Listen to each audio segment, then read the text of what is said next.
할렐루야. 오늘 말씀은 이제 예수님께서 세례 요한의 세례를 받으시고 그리고 예수님의 족보에 관하여서 성경에서 얘기하고 있고요. 그리고 예수님의 시험과 그다음에 성령의 능력으로 갈릴리 지역에서 복음을 전파하신 이 내용들 초기 사역들에 대해서 누가복음이 말하고 있습니다. 누가복음은 다른 복음서와 달리 시간 순서대로 예수님의 사역을 나열하고 있습니다. 누가복음 오늘 3장에 보면은요, 세례 요한이 이 복음의 이 예수 그리스도의 오심을 준비하는 회개 세례를 전파한 때에 대하여서 말하고 있는데요.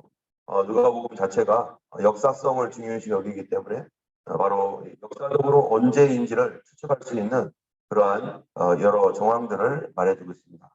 그것이 바로 1절에 디베료 황제가 통치한 지 15해 곧 본디오 빌라도가 유대 총독으로 헤롯이 갈릴리 분봉왕으로 그 동생 빌립이 이두레와 드라곤이 지방의 분봉왕으로 이렇게 해서 이게 세례 요한에 전파했던 그때가 언제인지를 충분히 알 수 있는 그런 시간에 그러한 그 역사적으로 보증하면은 나오는 이 시간인데요.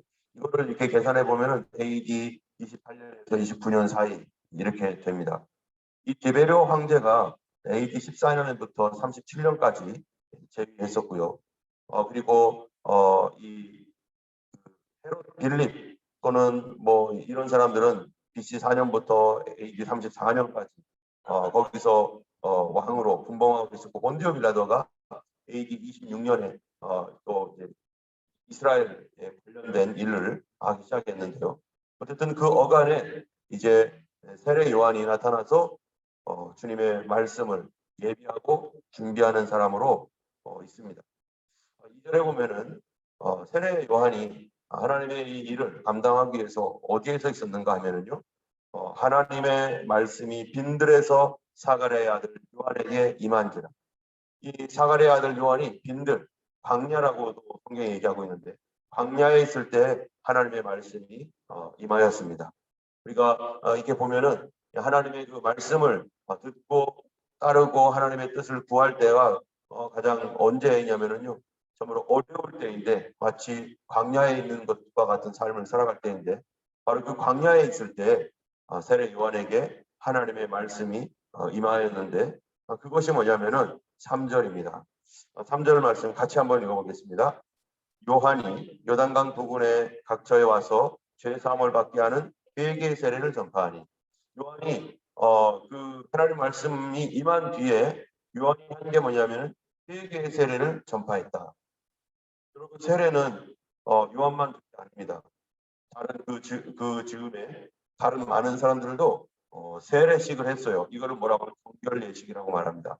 그런데 다른 사람들이 했던 세례와 다른 게 뭐냐면은 요한은 회개 세례를 했다는 것입니다. 이 컴난 공동체라고 하는 이런 공동체들, 다시 말하면은 이 헬라화 되지 말고 우리가 정말 깨끗하게 살자. 또 로마 사람 따라가지 말고 우리 정결하게 살자. 또 SNF파 이런 사람들은 열심당이라고도 하는데 이런 사람들이 하나님께 대한 열심을 가지고 로마에 대하여 대항하고 뭐 이렇게 자기 나름대로 종교적인 열심을 가지고 있는데 또 바리새파 이런 사람들도요. 이제 거룩하게 살자라고 하는 이런 사람들인데 이런 사람들이 거기에 그 파에 들어오기 위해서 뭐로 해야 되면 정결 예식을 해요.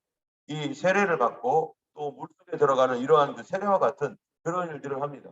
그런데 이런 일들은 그들이 그 사람을 들어보낼 때 이 하나의 예식으로서 그 물 세례와 같이 이렇게 주는데 그 거기에 들어오게 되는 조건이 있어요. 그 세례를 받아야 될 조건이 뭐냐면은 정결하게 되어야 되는 거죠. 그걸 정결하게 하기 위한 세례가 아니라 내가 삶으로서 어느 정도 깨끗함을 보여줘야 돼요. 내가 이렇게 살아왔다. 내가 이렇게 충성되게 살았다라고 하는 어떤 그런 증거가 있을 때, 그러면은 너는 오늘부터 우리 회원이야 해가지고 회원된 증거로 이렇게 세례를 줍니다. 그런데 요한은 다른 거예요. 요한은 당신이 정결하기 때문에 우리 요한파로 들어오세요 해가지고 그래서 당신 들어오시는 어떠한 들어오는 예식으로서 세례가 아니라 요한은 회개의 세례라는 거예요. 내가 잘못한 줄 알면, 하나님 앞에 잘못한 줄 알면 주님 앞에 세례를 받고 깨끗하게 씻음을 받아라, 정결하게 되어라 라고 하는 그런 의미로서의 세례이기 때문에 이거는 완전히 다른 겁니다. 그럼 도대체 요한은 왜 회개의 세례를 전하는가? 다른 사람들은 정결하게 되고 자기 스스로가 깨끗한 삶을 살아야 그 조건으로서 이제 들어와도 돼.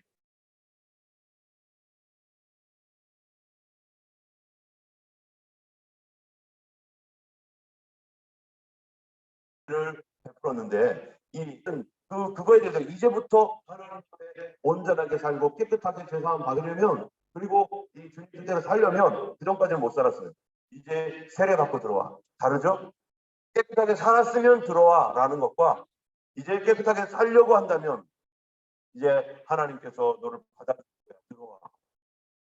어떤 뭡니까? 하나는 행동에 어떤 조건이 필요해요. 행동이 필요했었는데 여기는요, 마음의 전환이 필요한 거죠. 이제부터 이렇게 살겠습니다라고 하는 그러한 이 회개의 세례를 전파하는 것이 도대체 무슨 일입니까? 그 전파하는 것이요, 바로 4절, 5절을 얘기하는 겁니다.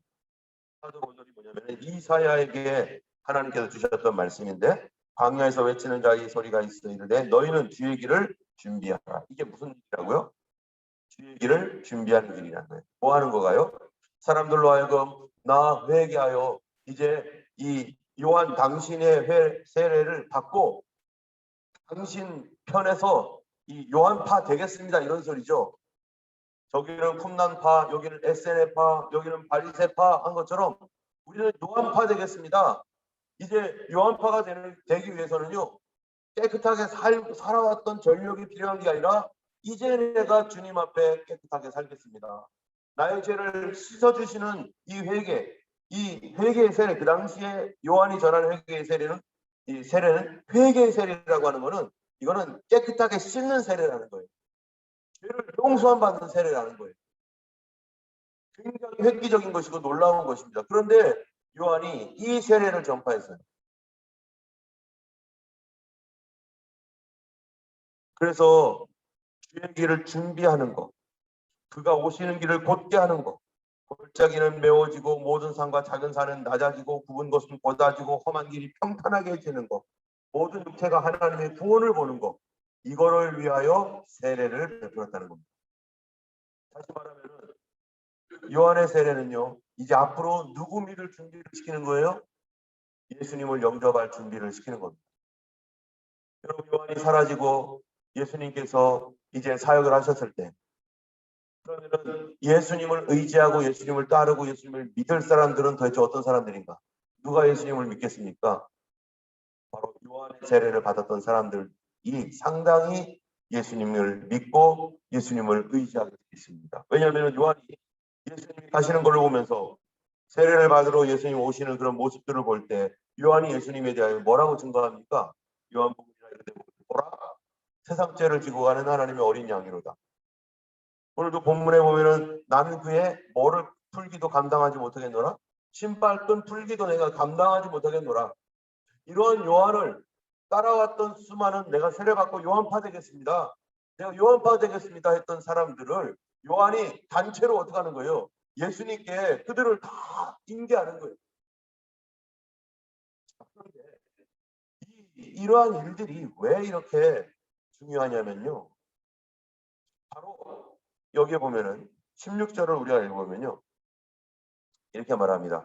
요한이 모든 사람에게 대하여 이르되 나는 물로 너에게 세례를 베풀거니와 나보다 능력이 많으신 이가 오시나니 그는 나는 그의 신발끈을 풀기도 감당하지 못하겠노라. 그는 성령과 불로 너에게 세례를 베푸실 것이요. 그 다음에 17절 한번 읽어보겠습니다. 손에 키를 들고 자기의 타당마당을 정하게 하사 알곡은 모아 곡간에 들이고 쭉정이는 꺼지지 않는 불에 태우시리라. 여러분, 이게 무슨 말입니까?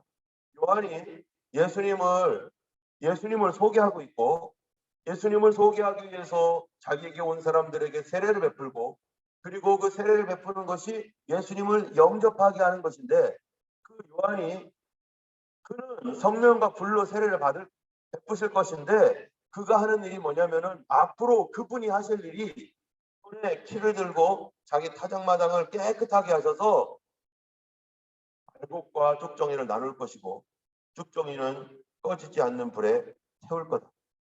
알곡은 복간에 모아 드리고. 이게 무슨 말이죠? 예수님은 뭐 하신다는 거예요?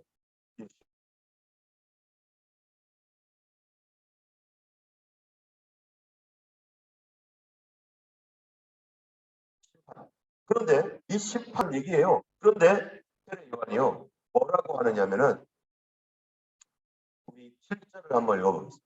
7절을 읽어보면요. 7절 8절입니다. 시작. 요한이 세례 받으러 나오는 무리에게 이르되 독사의 자식들아 누가 너에게 일러 장차 올 진노를 피하라 하더냐. 그러므로 회개에 합당한 열매를 맺고 속으로 아브라함이 우리 조상이라 말하지 말라. 내가 너에게 이르노니 하나님이 능히 이 돌들로도 아브라함의 자손이 되게 하시리라. 요한이 뭐라고 한다고요? 세례를 받으러 오는 사람들에게 말하기를 이 독사의 자식들아 그 다음 말이 뭐예요? 누가 너에게 일러 장차 올 진노를 피하라 하더냐. 장차 뭐가 온다는 거예요? 진노가 온다는 거예요. 장차 심판이 올 거라는 거예요. 그런데 이 심판을 누가 너희들에게 피하라고 했느냐? 예수님 때 예수님을 기준으로 뭐가 일어나는 겁니까? 심판이 일어난다는 겁니다. 지금 오늘날 이 마지막 시대의 심판, 물론 그것도 포함되지만 지금 당장에 있을 심판을 얘기하는 거예요. 그 당시 사람들이 겪게 될 앞으로의 심판을 세례 요한이 얘기하고 있는 것입니다. 그래서 요한이 세례를 받으러 오는 무리한테 독사의 자식들아 장차 올 진노의 그 심판 그 누가 너에게 피하라고 하더냐. 지금 이 사람들이 가지고 있는 이 요한의 이 메시지를 통해 사람들이 알게 됐던 게 뭐냐면은 앞으로 심판이 임할 것이다. 앞으로 반드시 심판이 임할 것이다. 심판이 임박했다라고 하는 메시지예요. 마지막 시대에 대한 메시지예요. 그들의 시대가 그들이 마지막 시대를 살고 있다라고 하는 이 메시지를 전하고 있는 것입니다. 그런데 그러면서 하는 말이 도대체 누가 그걸 알려줬느냐 너희들에게. 곧 심판이 임한다는 걸 누가 알려줬느냐. 그러면서 독사의 자식들이라고 외치고 있어요. 그러면 이 사람들이 누굽니까? 바리새인, 서기관 뭐 이런 사람들이 아니겠어요? 거기 모여 있는 사람들. 그런데 그 사람들이 도대체 무슨 생각을 갖고 있느냐면은 8절에 이렇게 말합니다. 그러므로 회개에 합당한 열매를 맺고 속으로 아브라함이 우리 조상이라 말하지 말라. 자, 여기에 지금 앞으로 심판이 임한데 재림하신데 뭐 이런 메시지가 오늘 알고 있는데 그 당시에도 이제 곧 심판이 임할 거야. 곧 심판이 임할 거야. 그 당시에 있었던 묵시문학이라고 하는 게 있는데 그 묵시문학에 그런 얘기들이 굉장히 많아요. 근데 다들 심판이 임할 거야. 심판이 임할 거야. 곧 끝이야. 곧 끝이야. 이런 얘기를 들어요. 서기관들도 백성들도 바리새인들도 듣고 요한의 메시지를 들으니까 심판이 왔구나 심판이 하면서 왔는데 근데 이 사람들이 세례 요한이 가만히 보니까 이 사람들이 어떤 상태냐면은 심판을 피하고는 싶어요. 심판이 왔다니까 이제 곧 환란이 올 거라니까 와 환란이 온다 환란이 온다 이거는 알아요 이제 환란이 올 거야. 근데 뭐는 안 해요? 회개의 열매는 없어요. 환란이 온다라고 하는 얘기는 듣는데 회개한 삶을 살지 않는 거예요. 그러니까 이 독사의 자식들아라고 말하는 거예요. 우리가 오늘날 예수님 오신다는 얘기가 많이 퍼져 있죠. 안 믿는 사람들도 예수님 재림에 대해서 이제 다 알아요. 얼마나 이런 얘기를 했으면은 그렇죠? 분명히 이게 뭐 세상 방송에서도 말세 다 말세 얘기해요. 근데 말세 얘기를 하는데 도대체 뭘 하고 있는 거죠? 사람들도 다 말세라고 말하는데 그들은 뭐를 준비하고 있죠? 땅을 파고 있어요. 핵탄 터지면 어떻게 한다고요? 땅 속으로 들어가겠다. 돈 많은 사람들. 어떤 사람들은 심지어 땅 속에다가 아니라 어디다가 자기의 피신처를 만들어 놓는 줄 아세요? 우주가 아니라 바닷속에다가. 바닷속 깊은 곳에다가 자기들이 피난할 수 있는 곳을 만들어 놓는 그 돈이 얼마나 되겠습니까? 땅속보다요 어마어마하게 더 들어요. 어쩌면 우주에다가 만들어 놓은 사람도 있겠죠. 그런데 뭐는 안 해요? 심판이 온다라고 얘기하고 심판 피하겠다고 그렇게 하면서 여전히 먹고 술 먹고 마시고 방탕하고 음란하고 호색하고 이간질하고 온갖 탐욕은 다 부리면서 뭐는 안 해요? 회개는 안 해요. 심판이 자기를 피할 것이라고 생각하고 나는 심판을 피하기 위해서 이런 준비를 해. 인간적 준비는 하는 건데. 그런데 정말 중요한 회개는 하지 않는다. 교회도 마찬가지입니다. 그건 저도 예외될 수 없겠죠. 주님 오십니다를 말을 하고 예수님 곧 오실 겁니다. 우리가 어떻게 살아야 되겠습니까? 이렇게 얘기를 해도요. 우리 안에 과연 회개에 합당한 열매를 맺기 위하여 우리는 주님 앞에 계속해서 우리 하나님 앞에 우리 자신을 내려놓고 있는가? 계속해서 우리 자신을 내려놓지 않으면요, 우리도 말은 하고 외칠 수도 있어요. 많은 연구를 할 수 있어요. 그런데 준비는 안 되는 거죠. 이 준비를 해야 되는데. 그 준비가 뭡니까? 9절에 보니까요. 이미 도끼가 나무 뿌리에 놓였으니 좋은 열매 맺지 아니하는 나무마다 찍혀 불에 던져지리라. 이거 언제쯤 일어날 거예요? 말세에 일어날 겁니까? 아닙니다. 말세는 당연히 일어나는데요. 세례 요한 이 외친 그 이후에 예수님 당시에 일어날 거라는 거예요. 그래서 사람들이 물어보는 거예요. 아니 이렇게 심판이 올 텐데 어떻게 되느냐고. 자, 그럼 심판을 몰고 오시는 분이 누굴까요? 심판을 가지고 오는 분이 누구죠? 바로 예수님입니다. 예수님이 어떤 심판을 갖고 올까요? 예수님이요. 유대교의 종말을 가지고 오시는 겁니다. 지금까지 유대교는 아브라함 때부터 시작을 해서 계속해서 주님의 오심을 기다리며 그때부터 주님 오신다고 했던 메시지가 있었던 거 아니겠어요? 그때부터 예수님 이 메시아가 올 테니까 이 메시아가 아브라함의 이 후손에게도 온다고 했고 그래서 메시아가 올 거니까 기다리고 준비하고 있으라 라고 하는 것이 계속해서 유대교 안에 있었어요. 그리고 묵시문학 같은 데서도 메시아가 올 것이다. 메시아 온갖 곳에서 메시아라는 얘기를 많이 했었어요. 그런데 그 메시아가 오면 어떻게 한다는 거예요? 심판을 한다는 거예요. 그 심판을 하는데 그런데 세상을 심판할 줄 알았는데 세상 심판보다 지금 어디가 심판이 되냐면 유대교 자체가 심판의 대상이 되는 거예요. 왜 그렇습니까? 자기들의 메시아를 이들이 죽일 거니까요. 오죽 타락했으면 엄청난 타락과 그리고 여기 있는 종교 지도자들의 자기의 의의를 세우고 자기의 그 아집과 고집으로 메시아가 왔어도 메시아를 겸손하게 영접하지 못하는 그런 상태 그리고 온갖 이 성전에서 일어나는 그런 행태들 이런 것들이 주님이 이제 이 어딥니까 예루살렘 성전에 가서 다 뒤집어 엎을 정도로 하나님의 집을 강도의 소굴을 만들어 놓고 그렇게 살아가고 있는 이 이스라엘 종교 유대교 이 유대교의 종말이 오는 겁니다. 유대교의 종말. 그런데 유대교의 종말이 오기 전에 구원자가 오시는데 그게 누구냐면 메시아 예수 그리스도예요.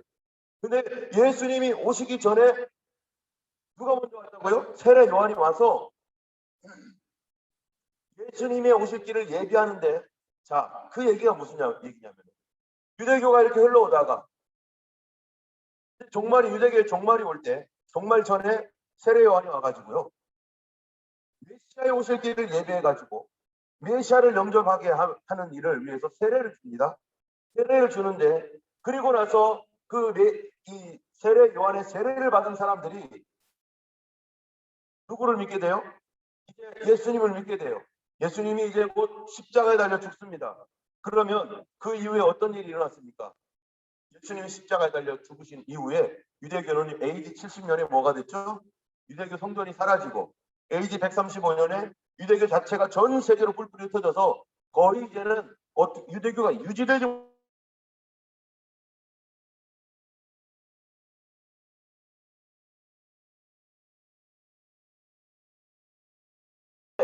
예수님을 믿었던 그 사람 예수님이 십자가에 달려 죽으시고 예수님을 믿었던 이 유대인들, 이 사람들, 유대교가 종말을 고하고 이제 새로운 뭐가 생기는 거예요? 예수교가 생긴 거예요.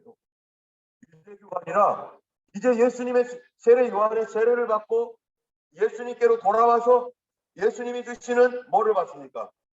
성령의 세례를 받은 사람들이 그 사람들을 통하여 교회가 생기시고 그 사람들 때문에 예수교가 생기는 거죠. 예수교.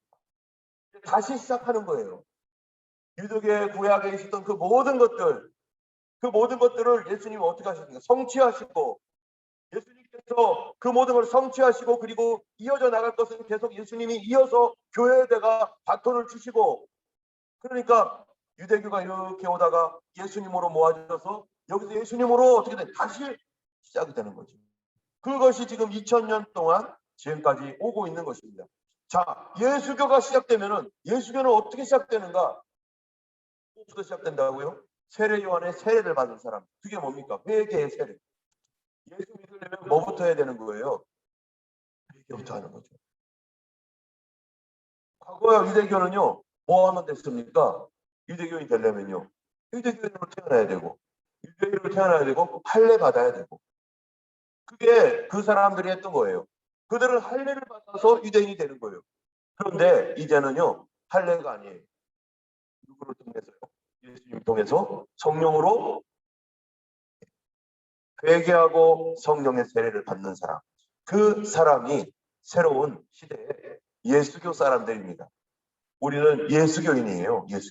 그래서 우리를 그리스도인이라고 하고 그래서 우리가 기독교라고 말하는 게 그 뭡니까? 예수교죠. 예수교.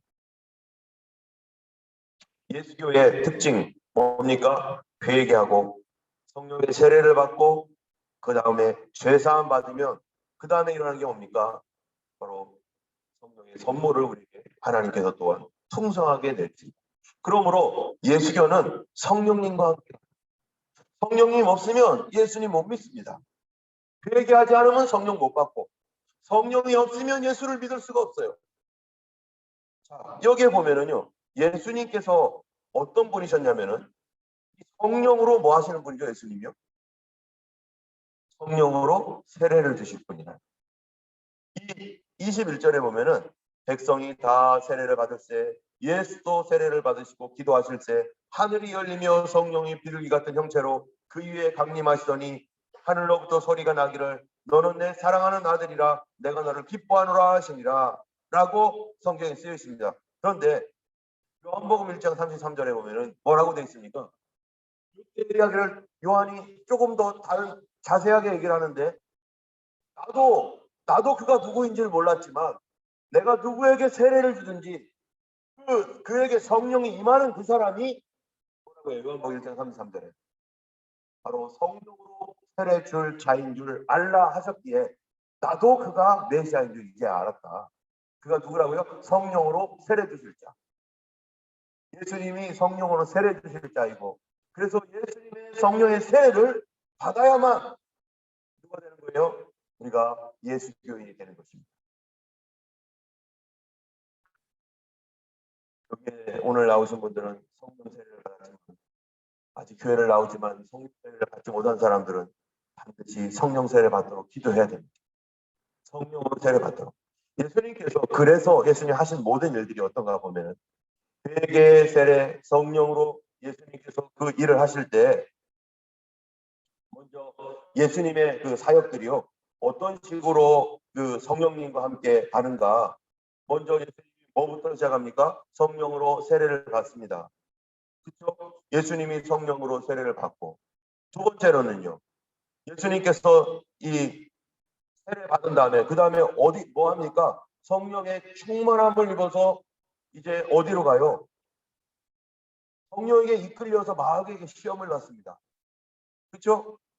마귀에게 시험을 받고 예수님이 승리를 합니다. 그 다음에는요. 4장 14절에 보면 뭐라고 되어 있습니까? 예수께서 성령의 능력으로 갈릴리에 돌아가시니 그 소문에 사방에 퍼졌고 이제는 예수님이 갈릴리 사역을 하는데 무엇으로 사역을 해요? 성령의 능력으로. 그러니까 예수님이 잉태한 것도 성령, 세례받는 것도 성령, 시험을 이기는 것도 성령, 그리고 사역, 성령의 능력으로 갈릴리에 돌아가서 사역하시는 것도 성령. 그다음에 18절을 읽어보면요. 주의 성령이 내게 임하셨으니 이는 가난한 자에게 복음을 전하게 하려 하시고 내게 기름 부으사 나를 보내사 포로된 자에게 자유를, 눈먼 자에게 다시 보게 함을 전파하며 눌린 자를 자유케 하고. 이것도 뭐라고 하는 거예요? 바로 이사야 글의 성령. 예수님의 모든 사역은 성령으로 시작하고 성령으로 행하고 성령. 그래서 우리가 엊그제 이 누가복음에 대해서 얘기했을 때 누가복음에 집중하고 누가복음의 특징이 뭡니까? 기도와 성령이죠. 예수님이 기도하니까 하늘이 열리고 그리고 성령이 임하셨고 성령이 임하셔서 성령의 능력으로 예수님은 사역을 하는데요. 앞으로 누가복음 마지막 장까지 예수님의 사역은 다 누구에 의지하여 사역하는 겁니까? 바로 성령에 의지하여. 그게 하나님 뜻대로 움직이는 것이죠. 하나님과 함께 동행하는 것이죠. 그렇기 때문에 예수님이 성령과 함께 사역을 하시기 때문에 성령의 능력으로 어디까지 갑니까? 십자가와 부활까지 가시는 것입니다. 오늘 우리가 하루 살아갈 때 오늘도 어떻게 살아야 되겠습니까? 우리도 하나님 성령으로 충만하게 하셔서 예수님과 동행하게 하시고 성령님과 동행하게 하시고 성령 안에서 행하게 하시고 성령으로 기도하게 하시고 성령으로 말하게 하시고 성령으로 모든 걸 할 수 있도록 도와주세요. 그 성령이 임하기 위해서 예수님이 특별히 했던 게 뭡니까? 세례를 받으신 뒤에 예수님이 뭐 하셨어요? 21절에 보니까 3장. 백성이 다 세례를 받을 때 예수도 세례를 받으시고 뭐 할 때 하늘이 열려요? 기도하실 때. 기도할 때 하늘이 열리며 그리고 성령이 비둘기 같은 형태로 예수님에게 임하셨다. 오늘 우리가 기도할 때 성령으로 충만하게 해주세요. 성령님과 함께 해주세요. 성령에 의하여 살아가도록 도와주시옵소서 하며 오늘 우리가 성령 충만함을 위해서 기도하기 원합니다. 기도하겠습니다. 거룩하신 하나님 아버지, 예수님께서 하나님의 아들이시지만 이 모든 이 땅에서 구속의 사역을 위해서 예수님은 항상 성령님과 함께 일했습니다. 우리를 예수 그리스도의 보혈의 피로 이제 용서하셔서 하나님 자녀 삼아 주시고 우리도 하나님의 자녀, 하나님의 아들, 딸들이 되었사온데 이제 우리에게 하나님 더욱 성령의 충만함을 부어주셔서 우리 예수님처럼 성령 안에서 기도하고 성령으로 살아갈 수 있도록 오늘도 도와주시고 오늘 하루 종일 하나님 성령께서 우리를 만지시도록 하나님의 기도하는 하루, 기도로 움직이는 하루, 기도하면서 살아가는 하루가 될 수 있도록 인도하여 주셔서 아버지 하나님이여 나에게는 아무런 능력이 없지만 주님께서 이 기도 가운데 주님이 원하시는 능력을 내게서 나갈 수 있도록 하셔서 만나는 사람들, 대하는 아버지 모든 사람들에게 주님의 선한 하늘의 문이 열리게 하시고 천국 문이 열려서 아버지 우리 손잡는 사람과 화목하게 되게 하여 주시고 하나님 그들이 낫게 하여 주시옵시고 그들에게 귀신이 쫓겨나가게 하여 주시고 아버지 문들이 열릴 수 있도록 아버지 우리를 주님의 통로 삼아 주시옵소서. 감사드리며 우리 예수님 이름으로 기도드렸습니다. 아멘. 하늘에 계신 우리 아버지 이름이 거룩히 여김을 받으시오며 나라의 임하옵시며 뜻이 하늘에서 이룬 것 같이 땅에서도 이루어지이다. 오늘날 우리에게 영원한 양식을 주옵시고 우리가 우리에게 죄 지은 자를 사하여 준 것 같이 우리 죄를 사하여 주옵시고 우리를 시험에 들게 하지 마옵시고 다만 악에서 구하옵소서. 대개 나라와 권세와 영광이 아버지께 영원히 있사옵나이다. 아멘. 오늘도 성령 충만한 하루 되시기를 예수님의 이름으로 축원합니다. 기도하겠습니다.